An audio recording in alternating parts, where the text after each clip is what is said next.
With connections to powerful leaders like Xi Jinping, Lee Kuan Yew, and Deng Xiaoping, Robert Kwok stands as one of Asia's most influential figures, but many remain unaware of his impact. Born in Malaysia during the tumultuous times of British colonial rule and Japanese occupation, Kwok rose from humble beginnings to build a vast global business empire that spans from sugar trading to luxury hotels, in the process becoming one of the earliest and largest individual investors in China and winning political influence across Southeast Asia. As he celebrates his 101st birthday, let's explore his relationship with late leader Lee Kuan Yew, plus his insights on China and its leaders. Born just 20 days apart in 1923, Robert Kwok first met Lee Kuan Yew in 1941 at Raffles College in Singapore. Initially, their relationship was not close, with Kwok describing Lee as combative, wanting to win every argument, not someone you would take an immediate great warmth and liking to. Though their paths diverged for a time after World War II, they would eventually reunite when Lee ascended to the role of Prime Minister of Singapore in 1959. Lee would frequently invite Kwok to his office in the 1960s, seeking his insights on the latest developments in Malaysia. Although Kwok later relocated to Hong Kong, Lee continued to reach out, gradually cultivating a friendship that would endure for decades. During his visits, Lee was particularly eager to understand how Singapore could replicate Hong Kong's entrepreneurial spirit, to which Kwok would candidly reply, "You have governed Singapore too strictly. You have put a straitjacket on Singapore. Now you need to take a pair of scissors and cut it." However, he greatly admired Lee, stating that he was very sure of himself, resolute, even ruthless. But he transformed Singapore into a model nation, established a government that truly cared for its people, and assured that others would not bully Singapore. The greatest Chinese outside the mainland is Lee Kuan Yew.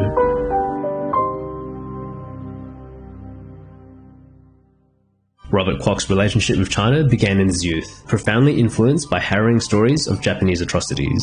At the young age of 16, he even thought about travelling to China to fight the Japanese, even if it meant certain death. Although he ultimately chose not to do this, he would find other ways to contribute to China later in his life.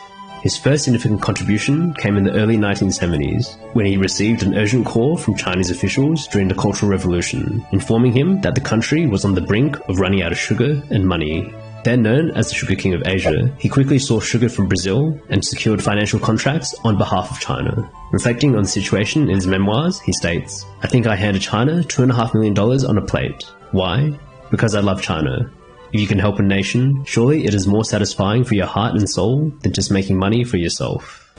我就约了这两位华润集团，就是国家的。那时候叫做外贸部，他们一坐下去就讲，国家现在很紧张，缺糖，钱也比较缺。我就问你需要多少糖？我记得好像30万吨的左右。那时候30万吨比较大批的货。我那以后那几天在英国期货市场、纽约期货市场。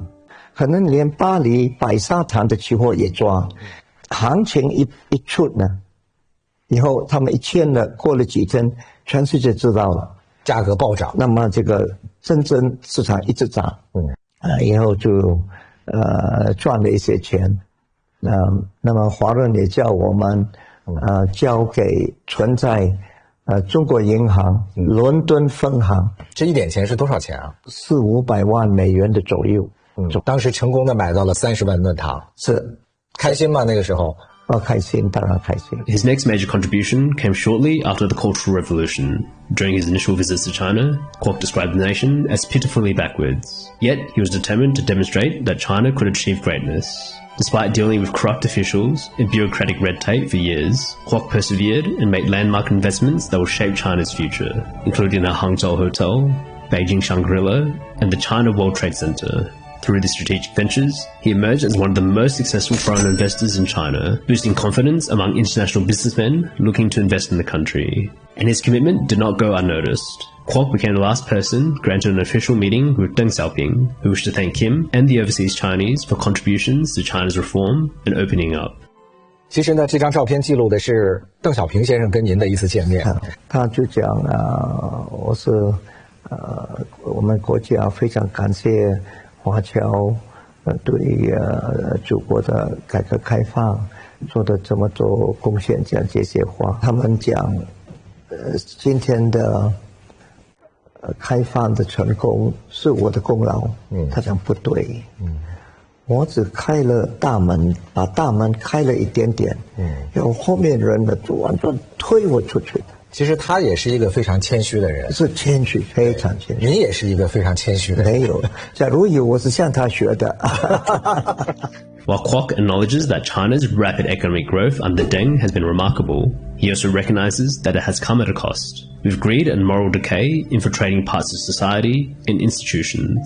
In the final chapters of his memoirs, Kwok praises Xi Jinping's anti-corruption efforts and his initiatives aimed at reviving Confucian values lost during the Cultural Revolution. He also believes that Xi Jinping will be remembered as one of China's greatest leaders for his steadfast commitment to restoring the nation's moral compass and guiding it towards a brighter future. And lastly, let's delve into Robert Kwok's views on overseas Chinese in Southeast Asia, whom he affectionately calls as the most amazing economic ants on earth. Unlike American, European, and Japanese businessmen who benefit from government support and institutional backing, the overseas Chinese have historically faced significant barriers and discrimination wherever they went. Yet, despite these challenges, Chinese immigrants have been instrumental in shaping the vibrant economies of Southeast Asia. Robert Kwok emphasizes the remarkable entrepreneurial spirit of overseas Chinese from the Fujian and Guangdong provinces, whom he believes possess some of the best entrepreneurial genes in the world. He believes that their resilience, determination, and skills are invaluable assets that should be further harnessed to drive the region's continued development and growth. 我们都知道您从小是在马来西亚生长的，很多人一定很意外，你上台一口流利的中文，为什么会有这么好的一个中文教育？我的母亲，我羡慕的家教，它的影响我们，不要忘本。